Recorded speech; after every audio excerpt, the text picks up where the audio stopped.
Buenas tardes a todos, ¿cómo están? Mi nombre es Juan Guillermo Yáñez Nahuelcar, soy funcionario de la Seremi de Salud, encargado de la vigilancia del programa de agua. Antes de empezar, les pido de favor, por favor, colocar los celulares en vibrador o en silencio, como les acomode, para no distraer a nadie.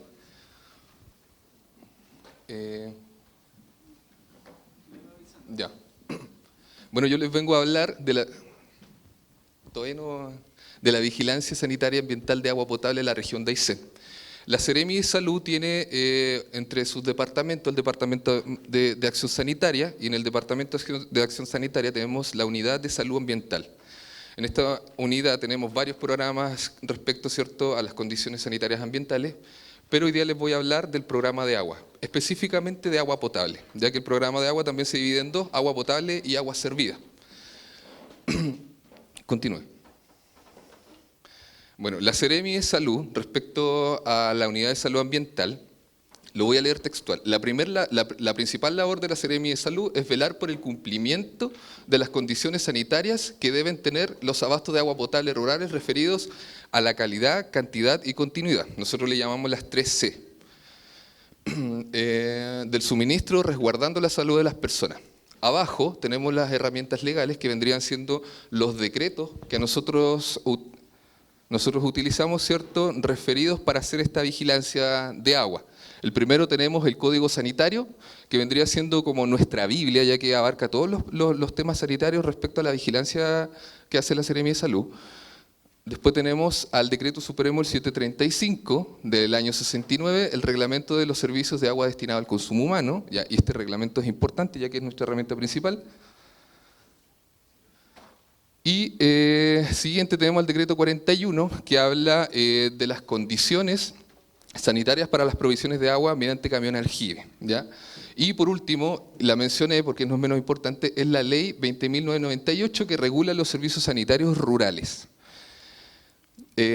Para ser más específico, el Código Sanitario en el artículo 72 habla de la responsabilidad que nosotros tenemos respecto a la vigilancia. Y dice textualmente: el Servicio Nacional de Salud ejercerá la vigilancia sanitaria sobre provisiones o plantas de agua destinada al uso del hombre. Bueno, como es del año 68, 69, es antiguo este texto. Y bueno, podrá también, como dice, está recalcado en el texto en rojo, podrá también sancionar a los responsables, ¿cierto?, de acuerdo a que haya una falta respecto a lo que dice la normativa. Bueno, primero que todo, para que entendamos todo este universo de agua, de lo que nosotros vigilamos, vamos a hablar de lo que es un sistema de tratamiento de agua apta para consumo humano, porque eso es lo que nosotros vigilamos derechamente, agua apta para consumo humano. También leeré textual: se entenderá por sistema de tratamiento de agua potable a la instalación ordenada de manera secuencial en la cual el agua es tratada, acumulada y distribuida a la población objetivo en las mejores condiciones para su consumo. Bueno, ahí faltó un punto que es captada, acumulada y tratada.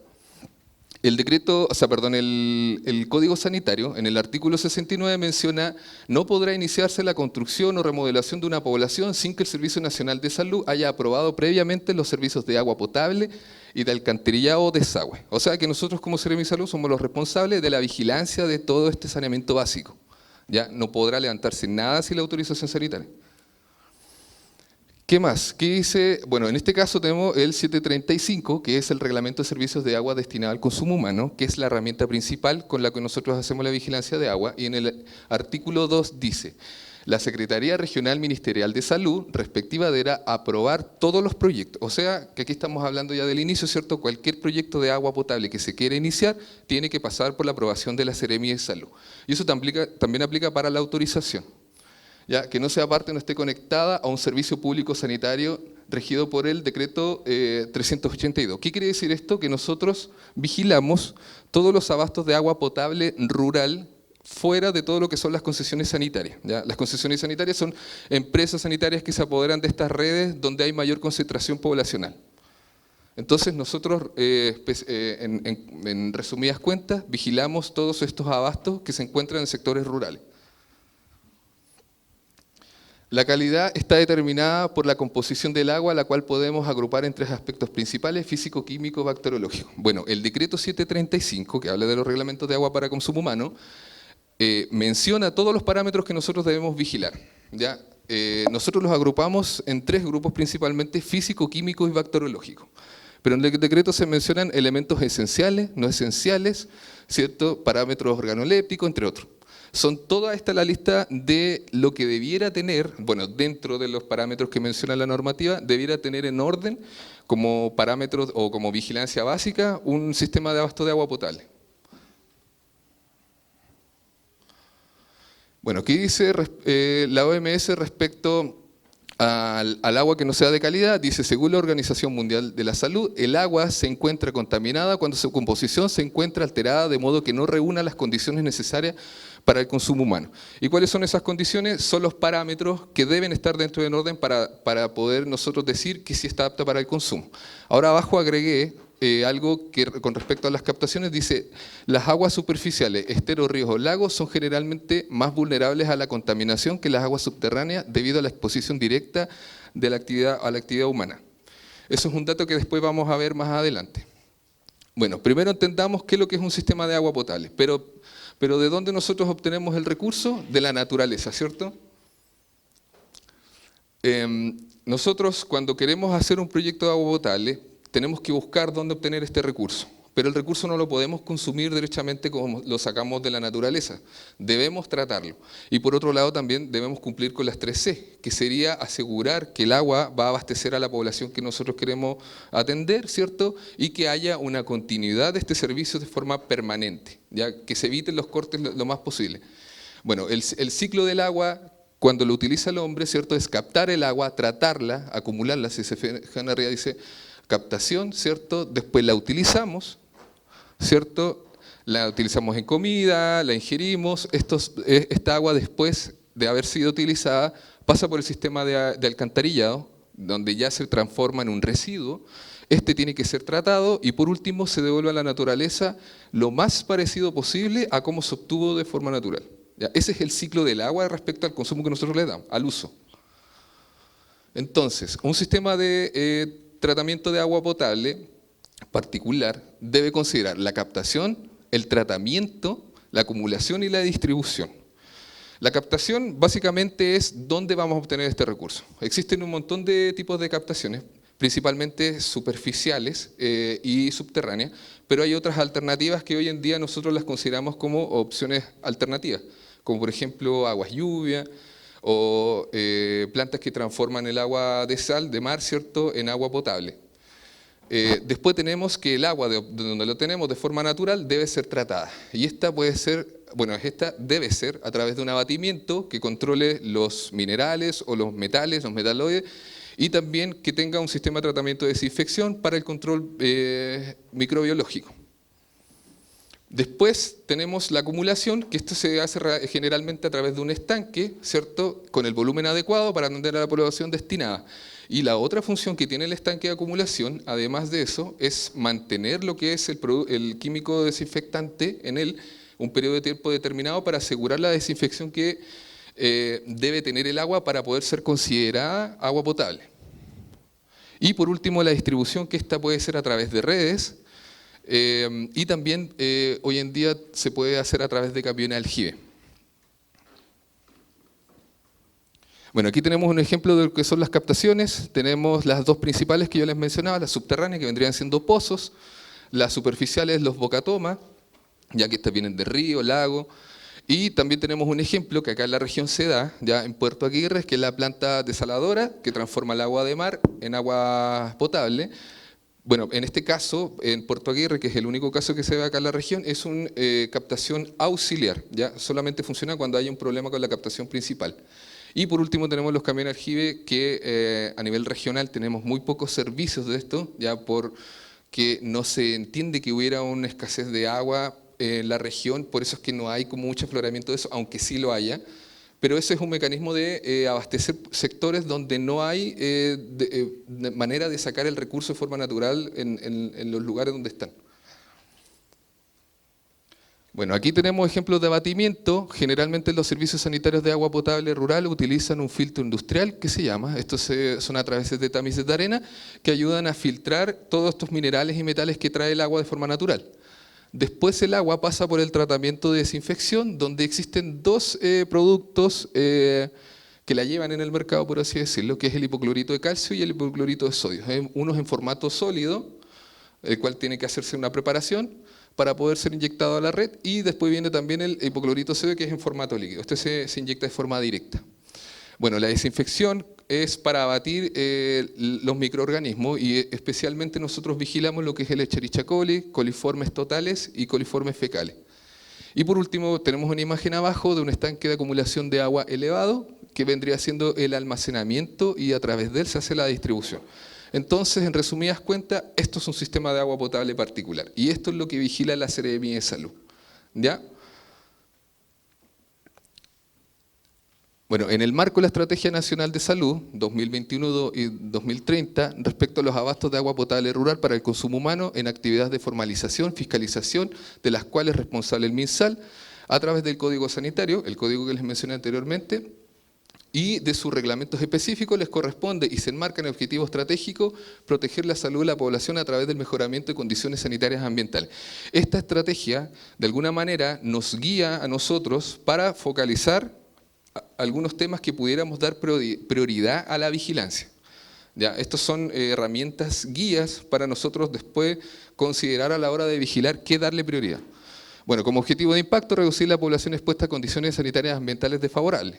Resultado inmediato, monitorear las actividades de vigilancia sanitaria de las aguas que incluyen condiciones de riesgo de las provisiones de agua para el consumo humano a través de la plataforma digital, que hoy en día nosotros utilizamos básicamente la plataforma digital para todas las formalizaciones con respecto a los proyectos de agua potable.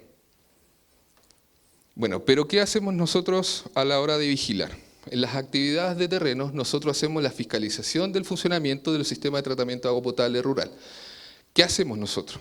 A través de un programa de vigilancia que nosotros hacemos anualmente, coordinamos cierto número de fiscalizaciones anuales. Y a través de esas fiscalizaciones lo que hacemos es, sin avisar, por supuesto, llegamos a los abastos de agua potable rural, vemos las condiciones en las cuales está funcionando, las instalaciones, ¿cierto?, si el tratamiento es efectivo, y vamos a tomar una decisión de acuerdo a lo que encontremos, a los hallazgos. ¿Ya? Si se encuentran hallazgos negativos que están fuera de normativa, se puede proceder a un sumario. Si está dentro de lo que es normativo, ¿cierto?, cumple y está funcionando adecuadamente, queda el registro, por supuesto, de que las actividades se mantienen en condiciones, el abasto. Después tenemos el monitoreo de calidad de agua, actividad que se divide en tres subactividades. Tenemos el monitoreo de flúor en sistemas de agua potables operadas y administradas por empresas sanitarias. Esta vigilancia está referida a otro programa, no tiene que ver con el programa de agua, es el programa de flúor, pero nosotros hacemos un monitoreo mensual a todos los abastos que hay acá en la región. Después voy a mostrarle todos los abastos, pero nosotros tenemos comprometidos por lo menos un muestreo por sanitaria, mensual. Después tenemos muestreo de flúor en sistemas de agua potable operadas en abastos de agua potable rural que cuenta con establecimientos educacionales. También hacemos la misma vigilancia, flúor y algunos nitritos. Y en ellos también tenemos otro cumplimiento que vendría siendo un análisis de manera semestral. Y por último tenemos el monitoreo de parámetros indicados en el 735, que es los parámetros que les mencioné anteriormente, donde se vigila la mayor cantidad de abastos posibles de la región. Y eso está condicionado de acuerdo al presupuesto con el que contamos, ¿ya? Pero la idea es tratar de monitorear la mayor cantidad de abastos posibles. Bueno, como meta anual puse abajo en nota un muestreo y una fiscalización como mínimo de manera semestral. Y esto se debe reportar a nivel central, ¿ya? O sea que nosotros esta información la obtenemos y también tenemos que informarla. Cualquier fuente de agua potable de la cual surjan sospechas de algún tipo de contaminación que pudiera afectar la salud de las personas deberá ser muestreada y analizada por ser de carácter de emergencia. ¿Ya? Bueno, en la actividad de gabinete, completar la base de datos con todos los resultados de los muestreos ejecutados en terreno e informarlos a nivel central. O sea que nosotros hacemos una recopilación de todos los muestreos de calidad de agua, porque eso es lo otro. Una de las actividades es fiscalizar y la otra es monitorear, o sea que hacemos muestras de estos abastos. Ahora, los muestreos es diferente a la fiscalización porque el muestreo está condicionado al presupuesto con el que contamos anualmente. ¿Ya? Ustedes saben que un muestreo tiene un costo y en base a ese costo nosotros podemos ver anualmente cuántos abastos podemos monitorear. Analizar los resultados en base de riesgo, ¿cierto? Sanitario, determinando cuáles son los abastos que comprenden más déficits en el tratamiento. Y en base a esos resultados nosotros determinamos cuáles son los abastos que tienen más deficiencia, ¿cierto? O que podrían ser de alguna manera un potencial riesgo a la población que atiende. Coordinar y sostener reuniones con el intersector. Aquí me refiero yo que los sistemas de abastos de agua potable rural, que son estos APRs que los conocen, se vigilan también no solamente por la Seremía de Salud, sino también por otras instituciones, como son la CIS ¿ya? Y la CDSS, que es la Subdirección de Servicios Sanitarios, que hoy en día funciona como asesoría a los servicios sanitarios rurales.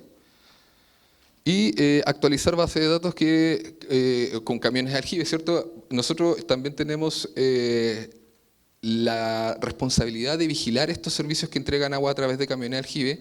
Y bueno, desde el año pasado nosotros ya tenemos un programa de vigilancia respecto a estos abastos. Ahora en la región hay muy poco, hay dos. ¿Ya? Uno está actualmente operativo y el otro ya no está funcional. Así que realmente servicios de agua potable en la región estamos casi en la nada. Y método anual puse a enviar un reporte a nivel central, ¿cierto?, de los avances de manera semestral.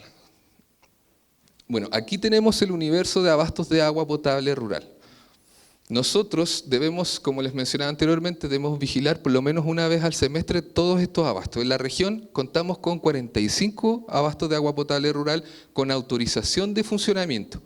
¿Qué quiere decir esto? Que nosotros como autoridad sanitaria, como les mencioné en los primeros decretos, tenemos la labor de autorizar estos sistemas. Si no están autorizados, no debieran funcionar. ¿Ya? Ahora, si ustedes se fijan, estos abastos dan con los nombres de las localidades principales. Y es justamente por eso, porque atienden las localidades que tienen más concentración poblacional en los sectores rurales. También tenemos la lista de los abastos, que son los mismos que estaban acá, ¿cierto? Aquí tenemos los 45, que es el total. Tenemos 26 de estas localidades que cuentan con establecimientos educacionales. Y como yo les mencionaba al principio, nosotros vigilamos el agua referida directamente a lo que es el parámetro flúor, entre otros como el nitrito, nitrato, sulfato. Y al lado, si se fijan, en la región de Aysén existen 8 localidades que cuentan con administración o operación y que son encargados del tratamiento del agua potable a través de la empresa sanitaria. Ya tenemos que las localidades más grandes, ¿cierto?, las que concentran mayor concentración poblacional, es Aysén, Chacabuco, Coyhaique, Balmaceda, Cisne, Cochrane, Ibáñez y Chile Chico. Bueno, antes de pasar a los resultados de los monitoreos, nosotros tenemos ciertas responsabilidades con los abastos de agua potable. Como les mencionaba al principio, el Código Sanitario menciona que nosotros vigilamos todos los que están fuera de las concesiones sanitarias. Significa que esas 8 que están ahí no las vigilamos nosotros en su operación. Ahora, si hay algún problema respecto a algún hallazgo de algún parámetro que esté fuera de norma, nosotros debemos intervenir. ¿Ya? Y eso aplica para todas las sanitarias. Independiente de que su vigilancia se basa, es responsabilidad de la SIS, la Superintendencia de Servicios Sanitarios, en vigilar lo que son las empresas sanitarias. Bueno, respecto a los resultados que nosotros tenemos de los monitoreos, y estamos hablando de los análisis de calidad de agua, no de la vigilancia, de la fiscalización, perdón, nosotros tenemos aquí un cuadro que habla desde el año 2018 al 2024 los monitoreos que se han realizado, o sea, los muestreos, perdón. Estos son el número de informes que tenemos respecto a los abastos analizados. Si usted se fija, en el año 2018 hubieron más de 25 informes de resultados de análisis de calidad de agua del total de abasto. Ahora, para el año 2018 no habían 45, habían 35 posiblemente, un poco más, y con el tiempo han ido algunos formalizándose. Para el año 2019 no cambia mucho, ¿cierto? Y después podemos ver que en el año 2020 baja, y de hecho son los niveles más bajos, y esto está relacionado directamente a lo que fue la pandemia. Ya, hoy en día, para el año 2024-2025, los números han avanzado. Ahora, los fondos con los que contamos del año 2018 al presente año no son muy distintos, pero nosotros como equipo estratégicamente hemos distribuido estos fondos para poder tener una mayor cobertura en los abastos que analizamos. ¿Ya? ¿Y qué quiere decir esto? Que Dentro de los tres grupos que yo mencionaba principalmente, químico, físico, bacteriológico, se han ido intercalando algunos parámetros para poder agarrar mayor cobertura. Ahora, los parámetros esenciales que realmente nosotros vigilamos de forma inmediata son los bacteriológicos, ¿ya? Y uno de los condicionantes a la hora de hacer la fiscalización es medir la cantidad de cloro de agua en terreno. Pero pasando a la siguiente tabla, podemos ver acá los resultados de cuáles son los parámetros más alterados que se han detectado durante todo este periodo de vigilancia. Aquí podemos ver el azul, no se alcanza a ver mucho la letra, el azul es el cloro libre residual que se ha detectado fuera de norma a la hora de un muestreo, no de fiscalización. Un muestreo. Ahora, para contarles un poquito, la medición de cloro libre residual se realiza en terreno, ¿ya? Y también se puede medir en el laboratorio, pero el valor real es en terreno porque el cloro es muy voluble, tiende a perderse, ¿ya? Pero el cloro es un buen indicador de cómo están funcionando el sistema de desinfección. Ahora, es muy común que los abastos tengan problema con la desinfección, porque hay muchas condicionantes de forma operativa, incluso natural, que puedan afectar el resultado, ¿ya? Ahora, antes de pasar a la siguiente, quiero que entiendan una cosa. Nosotros vigilamos los servicios sanitarios de agua potable rural. Estos servicios nacen de una junta de vecinos, ¿ya? Nace de la necesidad de que en una localidad requieren de agua de calidad. Entonces, se junta la gente, hace este llamado, ¿cierto?, a las autoridades para poder establecer un servicio sanitario rural y a través de la DOH se generan los fondos para poder darle abastecimiento a esa población que está demandando agua de calidad. De así nacen los abastos. Ahora, la responsabilidad es de la misma directiva, ¿ya? Ellos son los que son los responsables, perdón, de vigilar tanto las condiciones del agua, ¿cierto?, de ver que el tratamiento sea adecuado, de que mantenga la desinfección idónea. Ellos son los responsables de todas estas cosas. Entonces, si nosotros encontramos algo malo, a ellos se les va a informar y se les va a responsabilizar. Eso como entre paréntesis. Bueno, después del cloro, otro de los parámetros más afectados que tenemos son los coliformes totales. De forma natural, bueno, para entrar un poco a la lógica de por qué los coliformes totales, generalmente casi todas las captaciones de la región son superficiales. ¿Qué quiere decir esto? Que son a través de cuerpos de agua como río, al lago, ¿cierto?, vertiente, y de forma natural están más expuestas a cualquier contaminante externo. Entonces los coliformes totales de forma natural se dan. Y es por eso que cuando no se detecta niveles óptimos de desinfección, o sea, de cloro, pudiera haber afloramiento de coliformes totales. No se alcanza a ver mucho ahí, pero bueno, entre algunos otros parámetros tenemos los sólidos disueltos, tenemos algunos elementos químicos como el hierro también, si no me equivoco el hierro es el verde, que se han dado de forma más frecuente, ¿ya? Bueno, el hierro de forma natural se da, es muy frecuente acá en la región. Bueno, esos son más o menos los resultados de todo lo que es la vigilancia. Nosotros podemos darnos cuenta que el problema mayor de los abastos es la desinfección, justamente porque, como ven en la torta, el lado azul es la deficiencia mayor. Y bueno, aquí tengo también cuáles son los abastos que han presentado mayores parámetros fuera de norma. En la columna del lado izquierdo podemos ver todos los abastos que nosotros vigilamos, que son los 45. Y abajo podemos ver el número de análisis que se han presentado y con resultados fuera de norma. ¿Ya? Estos resultados a nosotros nos sirven para guiar el programa de vigilancia respecto a cuáles van a ser nuestras prioridades, cuáles van a ser nuestros abastos para priorizar el siguiente año. ¿Qué quiere decir esto? Que, por ejemplo, los de abajo, como pueden ver, Repollal y Melinca, que han presentado también parámetros alterados, requieren de una fiscalización más constante justamente porque estos parámetros tienden a alterarse. Ahora, si nos interiorizamos un poco en estos abastos de forma puntual, también mucho depende de lo que es la captación de dónde están sacando el recurso, que estos parámetros estén excedidos. Ustedes saben que, por ejemplo, Melinca y Repollal, que justo son los que se ven abajo, ellos viven en el lado de la costa, ¿cierto? El suelo geográficamente es complejo, se encuentran con la roca madre en 1,5 metros enseguida, entonces aguas subterráneas no van a encontrar. Cuerpos de aguas superficiales van directamente después de una lluvia al mar. Entonces no hay agua derechamente que mantenga la continuidad, que es una de las que yo le mencionaba al principio. Entonces en esas localidades tienen dos captaciones que son a través de agua estancada, por así decirlo, son lagos naturales y de ahí sacan el agua.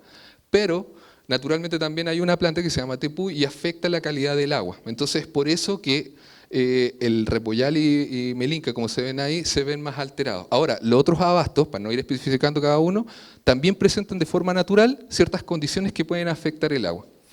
Y es por eso que nosotros tomamos esta información de referencia para saber cuáles debemos priorizar a la hora de vigilar. Bueno, desafío a la hora de cumplir con el total de las metas. Nosotros tenemos ciertas condiciones para poder darle cumplimiento a este programa de vigilancia. Hay algunas condiciones externas que nos dificultan esta tarea, ¿ya? Por ejemplo, el traslado de funcionarios a localidades con complejidad, ¿cierto? Por el medio de transporte. ¿Qué quiere decir esto? Por ejemplo, Melinca, tenemos que trasladarnos, si no es por barcaza, que dura mucho, ¿cierto? Ustedes saben que son como de 12 a 16 horas, o en avión, ya que tampoco es tan fácil llegar y trasladarse en avión, sobre todo cuando el clima no acompaña.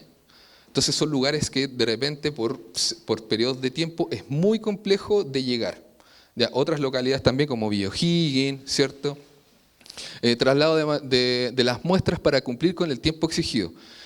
¿Qué pasa con las muestras? Las químicas y físicas tienen un periodo de tiempo por sobre las 48 horas que nos permiten trasladar la muestra desde un punto a otro, pero las muestras para análisis bacteriológico son más complejas porque tienen un periodo reducido de 20 horas. Entonces, trasladar una muestra de Villa O'Higgins al laboratorio dentro de un periodo de 20 horas no es tan sencillo como suena. Hay que hacer toda una logística para poder hacer el traslado. ¿Ya? Pero aún así sigue siendo una de las condicionantes que pueden afectar de alguna manera el cumplimiento del programa. Condiciones climáticas, como yo les mencionaba, nosotros somos una región austral, condiciona mucho lo que es el programa de vigilancia a la hora de decidir cuándo vamos a ir a vigilar o cuándo vamos a ir a monitorear ciertos abastos. Y entre otras condiciones, por ejemplo, como yo les decía al principio, nosotros cuando vamos a vigilar un abasto llegamos de sorpresa, nunca avisamos antes, entonces hay veces que no pillamos a nadie. Y es complejo saber cuál podría ser la deficiencia en el caso que nosotros muestreando el agua encontremos algún parámetro alterado. Entonces, en base a toda esa información, nosotros sabemos cuáles son los abastos más vulnerables, por así decirlo, y planificamos como plan de vigilancia priorizar estos abastos. Se fijan acá al lado, coloqué 19, que es prácticamente la mitad del total de abastos que nosotros vigilamos que tienen estas condiciones. Ya, y si ustedes pueden ver, son localidades que bastante renombre tienen por el clima. Ahora, por último, nosotros como autoridad sanitaria, si encontramos uno de los abastos que esté funcionando de forma irregular, nosotros tenemos los decretos que al principio les mencioné para poder notificar un sumario sanitario.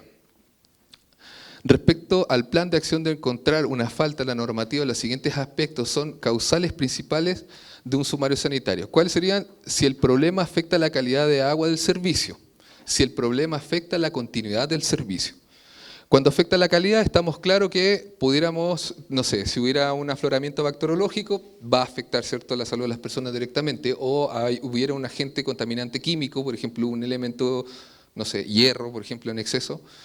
Eso derechamente pudiera ser un motivo para notificar sumario sanitario, ya que la administración del comité no estaba atendiendo de forma correcta ese parámetro.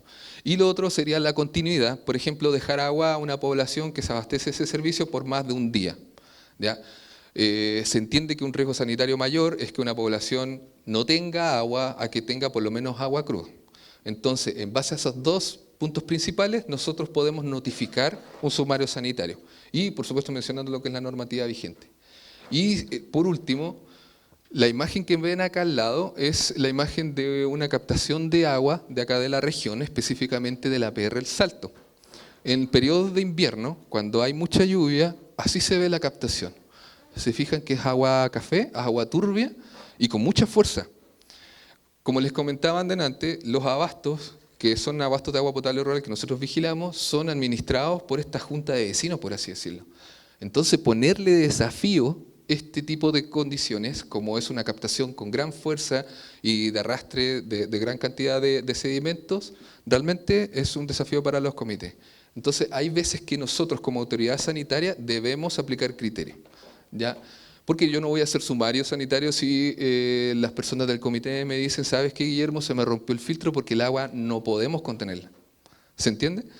Esa es nuestra labor como autoridad sanitaria, esas son nuestras herramientas normativas y al final de cuentas esas son las condiciones sanitarias que las personas deben cumplir para que se considere el agua que van a consumir apta para el consumo humano. Bueno, eso fue la presentación de lo que es la vigilancia. En resumidas cuentas, traté de entrar en los 30 minutos. No sé si tienen alguna consulta que quisieran hacer. Ya, usted.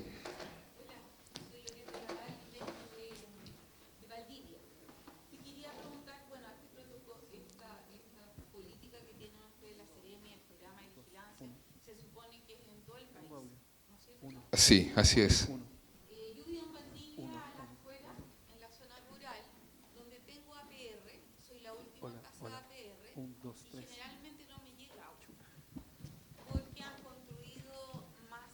Hola, hola, hola. 1, 2. Sí, te entiendo, te entiendo. ¿Aló, aló? 1, 1, 1. Ya. Como yo les mencionaba antes, hay 3 instituciones que vigilan estos servicios sanitarios rurales. Nosotros vigilamos lo que dice la normativa, que hablamos de la calidad de agua, ¿ya? La CIS vigila otras condiciones, por ejemplo, la administración, los costos, ¿cierto? Los valores que tienen de pago para el consumo que tienen las personas, y también tenemos la subdirección, que funciona como asesoría para dar cumplimiento con estas condiciones. ¿Ya? Ahora, que no te llegue agua a ti es justamente responsabilidad de la administración del comité. ¿Por qué? Porque el proyecto se aprueba para abastecer a cierta población. El comité es responsable de ver quién tiene más de una edificación dentro de un lote, porque es agua que ellos no están considerando dentro de los arranques que estaban mencionados al inicio del proyecto. ¿Ya? Entonces es responsabilidad de ellos. Ahora, sí, es del comité. Sí. Ahora ellos pueden justificar una necesidad, ¿cierto?, en que ciertos sectores de la red, que debiera ser área operacional como tal, están teniendo este tipo de problemas a la subdirección de servicios sanitarios y ellos de alguna manera pudieran destinar fondos para poder hacer una mejora y que te llegue agua. Eso es, ¿ya?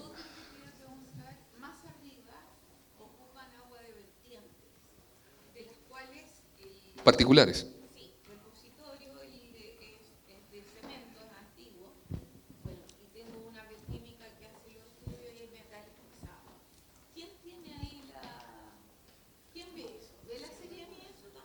Mira, nosotros podemos también vigilar ciertos abastos que no están dentro de una regulación, ¿ya? Pero estos nacen de la misma necesidad del particular, ¿ya? Como les digo, el programa de vigilancia que nosotros hacemos considera abastos de agua potable rural en población concentrada. No atendemos vigilancia de proyectos particulares o de viviendas particulares. Ahora, dentro de lo que es la Seremi Salud, como nosotros aprobamos y autorizamos proyectos también particulares, a la hora de una formalización, nosotros vemos que este proyecto cumpla con las condiciones sanitarias. Y eso estamos hablando de la cantidad, de la calidad y de la continuidad. Después de esa formalización, nosotros no vigilamos todos estos abastos que son particulares, por ejemplo, como viviendas individuales. Siempre la vigilancia está enfocada en localidades de mayor concentración poblacional. ¿Ya? ¿Alguna otra pregunta? Esta es una zona que todos tenemos la imagen de que son las aguas más puras de Chile. Sin embargo, yo me he sorprendido, por ejemplo, de que esta es una zona donde ha habido explotación de plomo, históricamente, y otras explotaciones mineras. O sea, entonces me gustaría saber ustedes, en la vigilancia, ¿han detectado metales pesados como plomo, como arsénico, a lo mejor no sistemáticamente, pero en periodos ocasionales, contaminación de las aguas por metales pesados? Más allá del hierro, digamos. Ok, ok. ¿Pueden apagar la luz para que podamos ver el gráfico?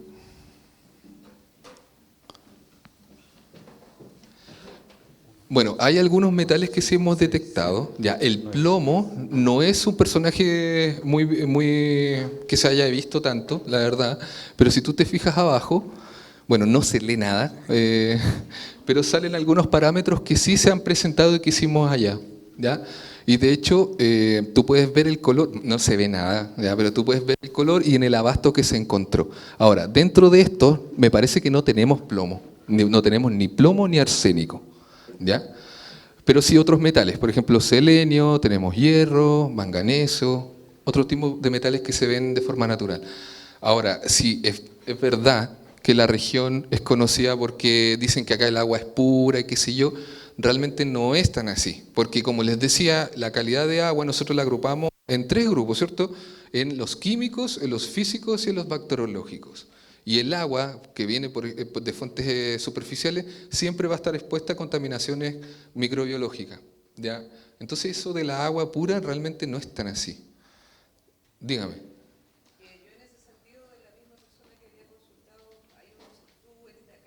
¿Sí?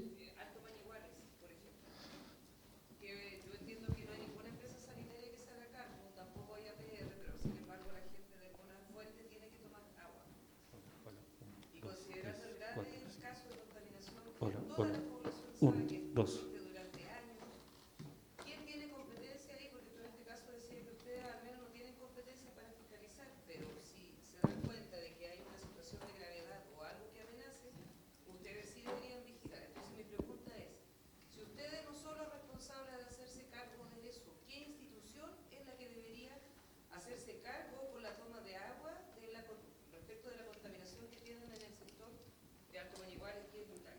Es una pregunta que yo no te puedo responder. No te puedo dar esa respuesta. Yo no sé quién es el responsable para vigilar el agua de una fuente cruda que no tiene ningún tipo de formalización. Porque entiendo lo que dices del consumo.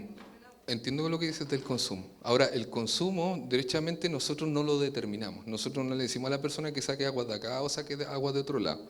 Ellos son una población flotante expuesta, sí, a un contaminante, si es que lo hay realmente, pero nosotros vigilamos de forma puntual cuando hay un hallazgo. En estos casos, por ejemplo, lo que dices tú, si hubo una vigilancia de agua cruda en un radio de 1,5 kilómetros, si no me equivoco, a 8 habitantes o a 8 casas principalmente que están dentro de ese sector, de esa cobertura. Y lo que vigilamos principalmente fue arsénico y plomo. La verdad que es decepcionante el resultado porque no encontramos resultados alterados y estos resultados, o este monitoreo, por así decirlo, está fuera de lo que es nuestro programa de vigilancia, pero sí se han hecho desde el año 2018, o no, del 2020 por ahí aproximadamente. ¿Ya? Pero fuera de eso, nosotros no hemos vigilado de alguna manera o intervenido de alguna manera por cada habitante para que condicione su sistema de agua potable, y sea apta para el consumo humano. Esto se hizo a través de ese hallazgo que tú mencionas, ¿ya? Y esos resultados son los que nosotros tenemos. Ahora, la única manera de saber si el agua cumple o no cumple es a través de un análisis de calidad de agua. Y como dato, yo mismo hice el muestreo en algunas oportunidades y estas captaciones son bastante alejadas de lo que son la misma vivienda como tal, ¿ya? Entonces las personas también entienden que están expuestos a una contaminación, aunque no todos pueden obviamente captar agua de mucha distancia, pero la mayoría, por lo menos de lo que yo monitoreé, me di cuenta que había una captación bastante retirada de lo que era su vivienda, ¿ya? Y estamos hablando de captaciones superficiales como pozos. También habían vertientes, pero hasta ahí yo te puedo comentar respecto a eso. No hay más. 1, 2. Ah, ya, porque 3, ya. 3. Diga. Dale audio. Hola. Dale. Súbelo, súbelo. Ahí hay Aló. un campamento minero también que debería tener su sistema de agua en una zona que está totalmente contaminada. O sea, ¿qué pasa con esa agua? Uno. Dos, el tema de la línea de base de agua potable. Años atrás preguntamos por la fluoración del agua. La fluoración, como usted sabrá, es un tema bastante controvertido. En Concepción, por ejemplo, la Universidad de Concepción le demostró al Servicio de Salud de que el agua ya tenía la cantidad bastante impresionante de flúor, por lo tanto no tenía sentido estar fluorando. En el caso de acá, no hay línea base, entonces no se sabe cuánta flúor ya hay en el agua, sin embargo, vamos echándole flúor al agua. Pues para usted es un parámetro importante. Entonces, el exceso de flúor en el agua es una cuestión bastante peligrosa, problemas cerebrales. Entonces, bueno, nosotros le preguntamos a Ceremi Salud en su momento y lo justificaron con un estudio de una universidad en Temuco, que ni siquiera era una universidad muy importante. Sin embargo, también hay N estudios demostrando lo contrario, de que el flúor es peligroso. Entonces, por un lado, un estudio de una universidad cualquiera justificando, lo cual es un negocio re bueno para los que venden, son las alumineras, el flúor versus una cantidad muy grande de estudios también demostrando lo contrario. En tercer lugar, el tema del amianto en el agua. ¿Del qué, perdón? Amianto en el agua. Como ustedes sabrán, las matrices antiguas de Coyhaique, probablemente de Puerto Aysén, son de amianto, o sea, asbesto cemento. Y estas se rompen cada cierto tiempo, ya están medias obsoletas, y ahí empiezan los problemas. El amianto en el agua potable. Amianto que aparece incluso cuando tú abres la llave cuando hay problemas. Hubo un caso bastante famoso en la calle Freire con Ignacio Serrano por ahí, hace 2 años atrás. ¿Qué pasa con el recambio de esas matrices? Porque harta falta están haciendo para que no sigamos tomando amianto en parte de la ciudad, ¿no? Voy a partir en orden, tratar de responder las 3 cosas que tú me planteaste. La primera era si uno de los campamentos que está... ¿Qué pasa con los campamentos mineros que en una zona que están bastante saturadas con todo tipo de arsénico, polvo en el aire?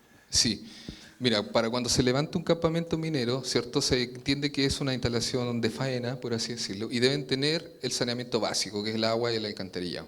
Ahora, como ellos de alguna manera no cuentan con factibilidad de conectarse a una red pública o una sanitaria como tal, deben hacer el proyecto de forma particular. Si el campamento está funcionando y lleva años sin estas condiciones sanitarias, por supuesto que están incumpliendo y se genera un sumario sanitario. Ahora, cuando van a formalizar, ellos necesitan mantener las 3 C que, como yo les mencionaba, la calidad, la cantidad y la continuidad. Si no cumplen con esas 3 C, el proyecto no se aprueba, ¿ya? Y en el caso de este tipo de campamentos, la calidad de alguna manera se puede regular porque el análisis sí o sí va. Nosotros no vamos a autorizar algo que esté fuera de norma, ¿ya? Pero para el agua para consumo, muchas veces se quedan cortos con la continuidad del servicio. Entonces lo que plantean ellos es consumos a través de agua envasada. Ahora, todo eso está condicionado. Todas son situaciones puntuales en las cuales se condicionan. Pero nosotros, cuando encontramos un hallazgo donde haya una falta a la formalización de un saneamiento básico, se actúa con sumario sanitario. Eso es lo que te puedo decir. ¿Ya? Eso respecto a esto. Ahora, ¿cuál era la segunda? El flúor. El flúor también pasa por lo mismo. Como yo les mencioné, el 735 regula todos los parámetros de cuál pueden ser mínimo y máximo. Generalmente no pueden pasar los máximos. Y esa es nuestra referencia. Respecto al flúor, tú puedes decir que cierta cantidad es dañina a las personas.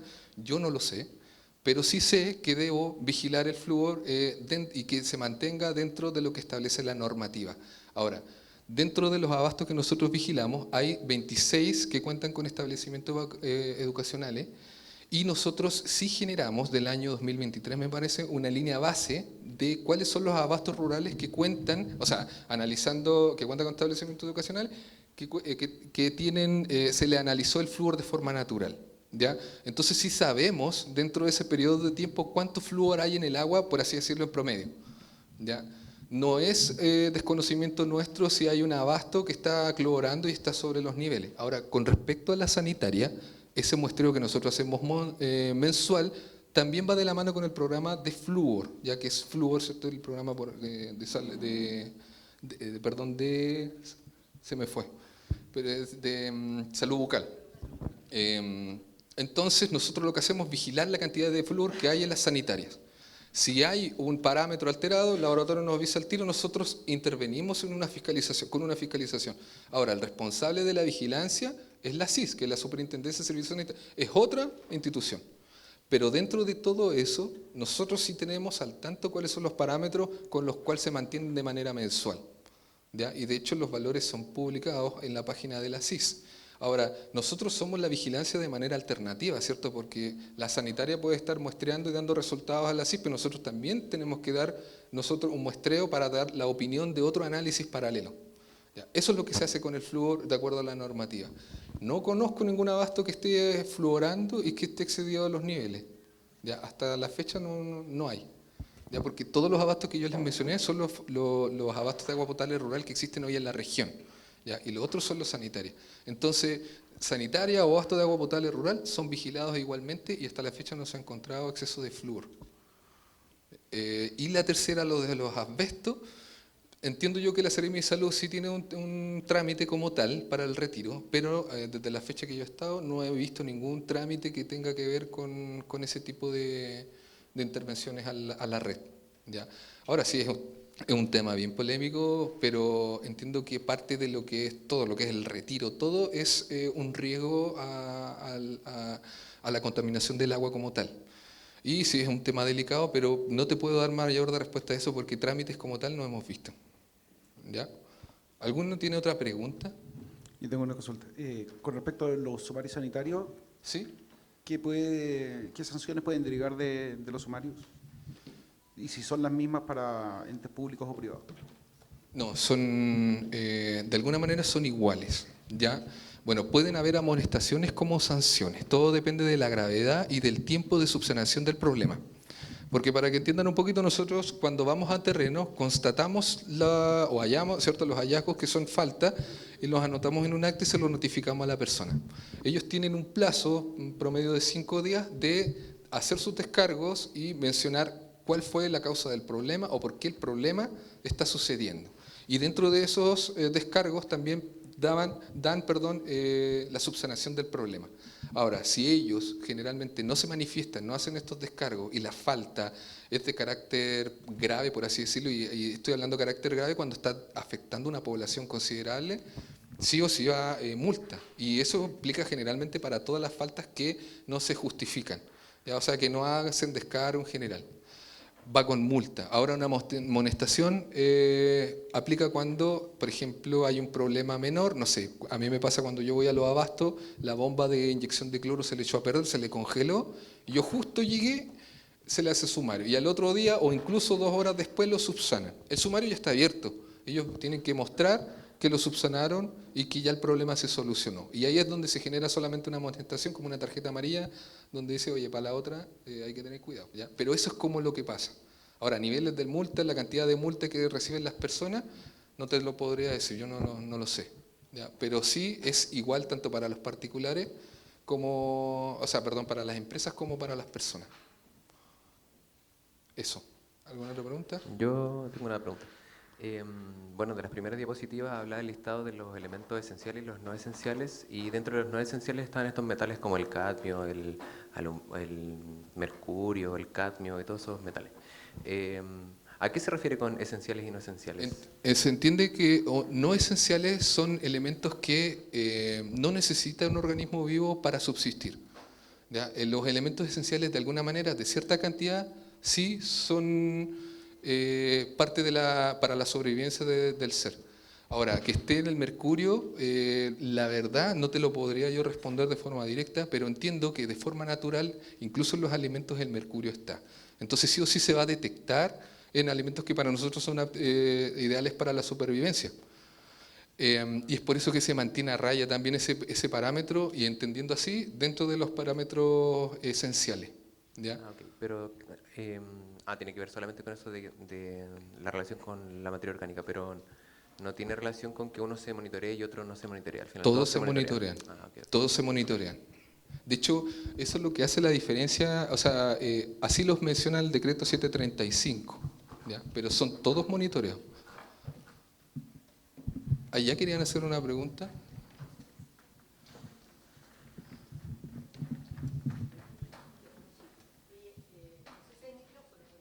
Sí, atrás.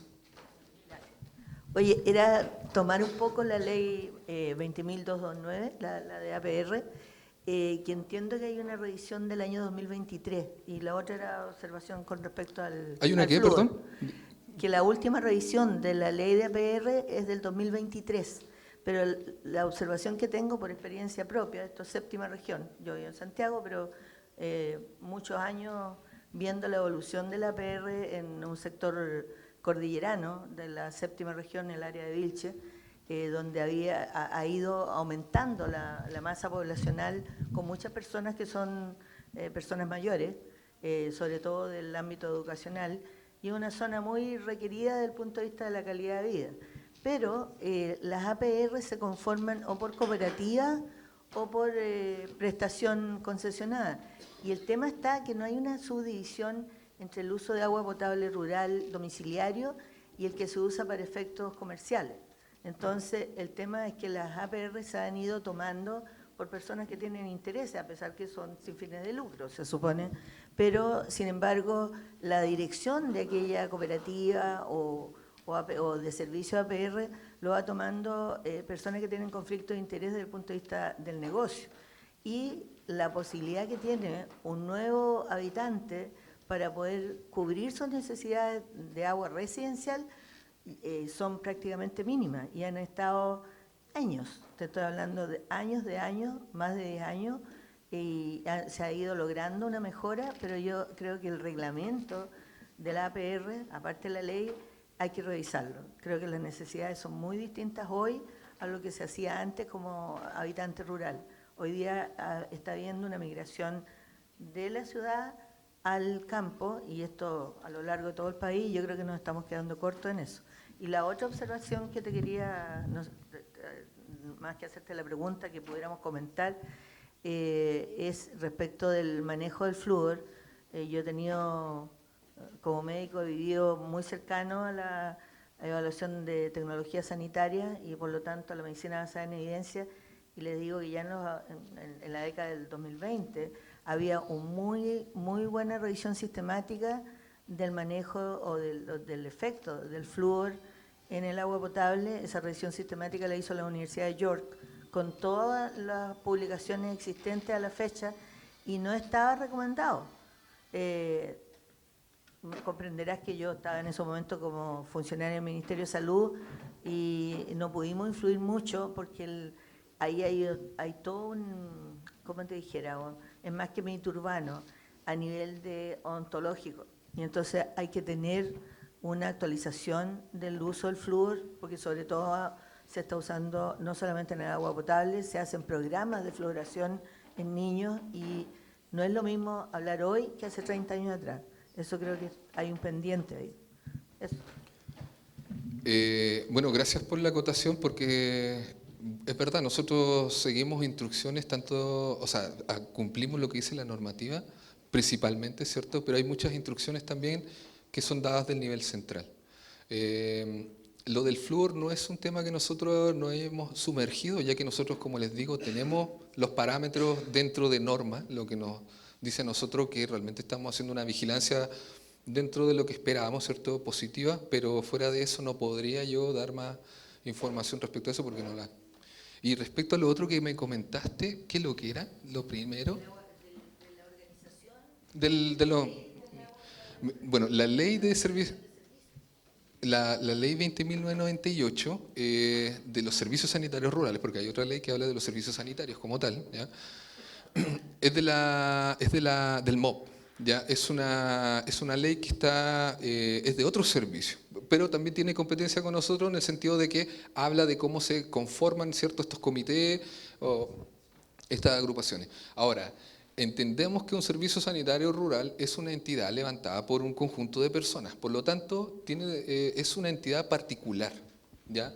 Este proyecto tiene el apoyo de una comunidad, ¿cierto?, de una población concentrada, y de alguna manera todos los que son parte del servicio son parte del comité como tal, ¿ya? Pero todo esto de quién va a ser parte de esta red se aprueba al principio. Los proyectos de agua potable rural están enfocados directamente a las viviendas, ¿Ya? Si el comité entiende que puede hacer un negocio con alguna entidad, con alguna empresa que pudiera ayudar tanto económicamente, ¿cierto? Y no considere un gasto significativo a la población, que afecte a la población que tenían considerada inicialmente, se puede hacer. ¿Ya? Y eso se debe evaluar con la asesoría de momento, que actualmente es la DOH, antes, o sea, perdón, la Subdirección de Servicios Sanitarios. Antes era la Aguas Patagonia, era la concesionada, o sea, perdón, la sanitaria la que asesoraba de alguna manera estos servicios. Hoy en día es la subdirección. ¿Ya?